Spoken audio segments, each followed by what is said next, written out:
Welcome to High Infidelity, the best cheating videos on YouTube.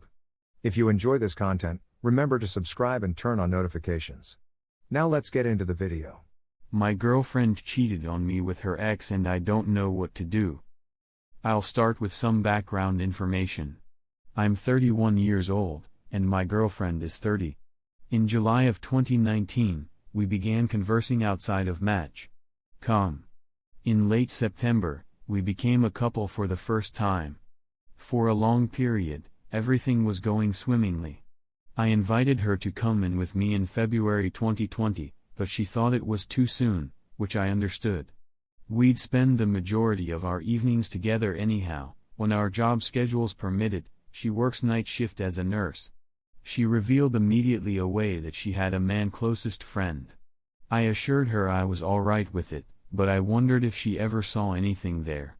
No, she said.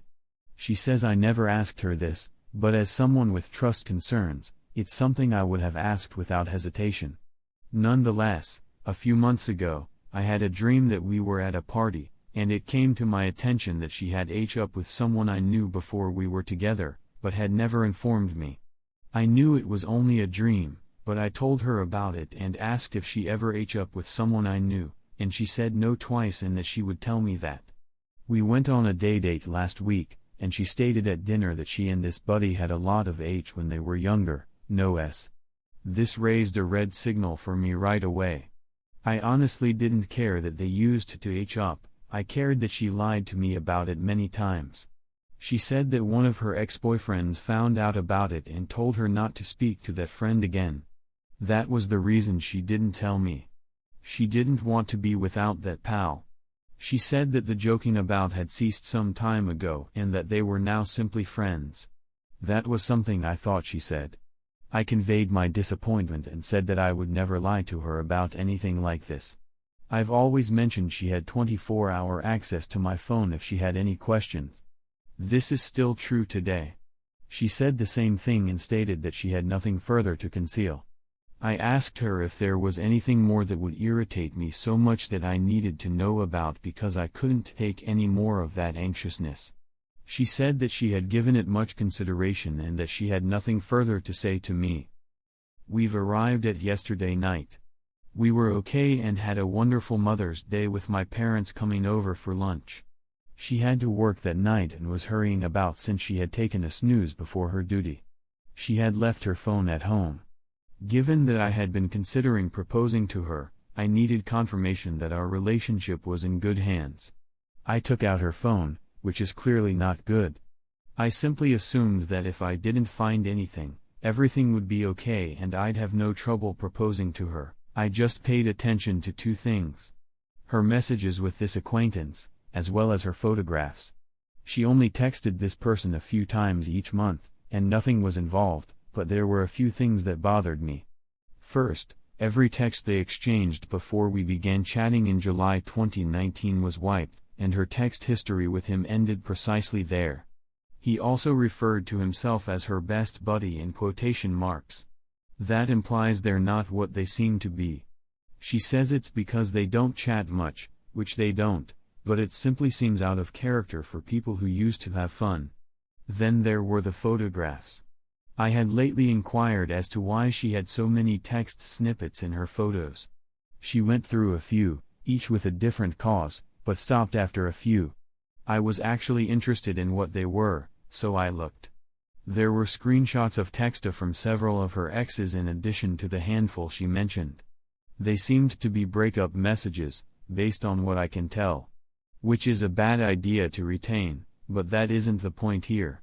I had a nervous breakdown after seeing two photographs of messages from her most recent ex in front of me dated January 2020, 6 months after we began communicating, 4 months after we were formally a relationship.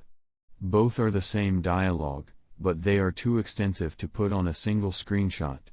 He said that he was going somewhere enjoyable and did not want to invite her.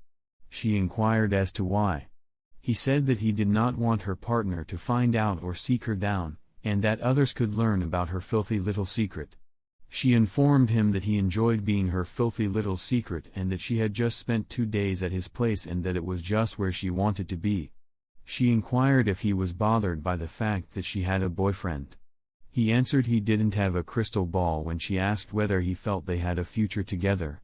That was the end of the screenshot. I questioned her on the subject. She said that she was still conflicted at the moment. This ex had ghosted her before we met, and he returned while we were dating. She informed me last week that they were chatting when we were starting dating. To me, talking to someone is not the same as sleeping with them, and the first time they began dating was not 6 months ago. She claims she had completely forgotten the screenshots were on her phone. She claims that at this time, she loved me but was not yet in love with me. She said she didn't know what she wanted, but when she realized she wanted me, she ended her relationship with her ex for good. There was also the matter of the ex's daughter, to whom she became quite devoted. She became enraged and turned the situation around on me, claiming that it all occurred a year and a half ago and that it shouldn't be a problem anymore. She stated she informed me she was dating him and that the specifics didn't important. I understand why she's upset that I looked through her phone, but I believe I had a solid cause to do so. I adore her and don't want to lose her, but I believe I'm nearing the end of my rope. She often expresses her want to marry and have children with me. I want it as well, but I don't want to be with someone who conceals everything. I'd appreciate it if anybody reading this could offer me some honest advice on what I should do, how I should manage things, or how I've handled things thus far. I'm completely lost right now.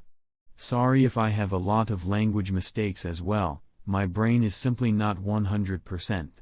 Please ask any other questions you may have. Story 2. I found out that my brother's wife cheated on him. My brother eventually revealed all of the information he had gathered from her phone. They have a 3-year-old kid. My nephew's name. While my brother was working in another nation, he was arranging visas for his wife and children. During that time, 2 years ago, when she was going for her mother's house with my nephew, she departed early, informing my family of a different flight schedule. We discovered that she was seeing her boyfriend before her trip and that they were likely traveling together since they live in the same town. We discovered images of her lover's scratched back and torso, as well as his picture on her phone. We presume she had with her lover in a hotel room while their kid, who was not even 2 at the time, slept in the same room. We also discovered that after she had her visa, she came with my nephew, but she was video calling her boyfriend as my brother left for work. At the same time, Mom used to discuss divorce with my brother every other week. When she persuaded my brother to let her return to her own country and begged for money, which he gave, she departed on a vacation with her boyfriend and my nephew, who was now 3, after visiting and staying with us for a bit. My brother, feeling something really wrong, decided to return as well. She panicked as he began gathering evidence and fled to her mother's house, which was in a different state. She was still going on dates with her beau. She went insane when my brother informed her family that she had cheated on him.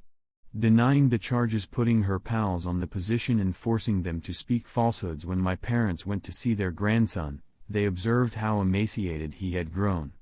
They were received by her angry relatives, who scolded my parents and told them the worst things imaginable. When my brother discovered that she had not 1, but 2 affairs, one with someone close to her family, he informed her family. She went on and texted me about how we had stolen money from her, which we never did, as well as messages referring to the females in my family as WH and other expletives and threatening to destroy our life. I discovered that she had repeatedly contacted and texted my mother. My mother, on the other hand, was not aware of the call since she is not technologically adept. And I'm relieved she didn't notice. Of course, all of this had a significant impact on my family. I could sense sadness in my brother's voice as he told us everything. My mother was taken aback since she had never been insulted in such a way before. My father was astounded as well, and became hostile in her comments towards her. However, we had to calm him down. It was also a major surprise to me. I had trusted her, I had assisted her when she had little arguments with my parents, and I had refused to believe my own mother when my brother's wife assaulted my mother's foot. When my father called the cops, I shielded her, but my mother decided to withdraw the complaint. I protected her since she was going through the immigration procedure and a police record would prevent her from traveling. After that occurrence, my parents did not trust me for a long time. But once she returned to her own family, I learned more about her deceptive behavior. My unfortunate brother had to return from a very well-paying job. My family is now attempting to understand the laws as well as how to cope with a dishonest, cheating, manipulative lady. And how I may get custody of my brother's kid. What hurts the most is not being duped. What the poor kid would have to go through is what saddens the most. He can't even talk correctly, much alone understand what's going on around him. The questions he will have to answer in the future. I really don't want him to be psychologically harmed, but I'm worried the damage has already been done.